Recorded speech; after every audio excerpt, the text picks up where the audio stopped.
আসসালামু আলাইকুম এভরিওয়ান, সবাই কেমন আছেন? আশা করি সবাই আল্লাহর রহমতে ভালো আছেন। আমিও আল্লাহর রহমতে ভালো আছি।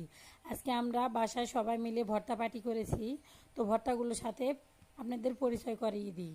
প্রথমে রয়েছে বরবটি ভর্তা, কালিজিরা ভর্তা, কচু পাতা ভর্তা, পেঁপে ভর্তা, শুটকি ভর্তা, কলা, কাঁচা কলা চুচা ভর্তা, আরও রয়েছে মিষ্টি কুমড়া ভর্তা, বাঁধাকপি ভর্তা,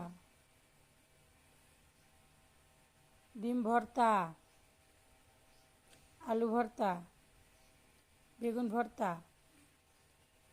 বাদাম ভর্তা, রয়েছে মসুর ডালের ভর্তা, টমেটো ভর্তা, ভেন্ডি ভর্তা, ধুন্দল ভর্তা এবং টাকি মাছ ভর্তা। মোট 17 পদের ভর্তা আমরা আজকে বানিয়েছি। তো আমাদের এই ভর্তাগুলো আপনাদের কেমন লেগেছে কমেন্ট করে জানাবেন। ভালো লাগলে একটা লাইক এবং সাবস্ক্রাইব করে আমার পাশে থাকবেন। দেখা হবে অন্য কোনো ভিডিও নিয়ে। আল্লাহ হাফিজ, আসসালামু আলাইকুম।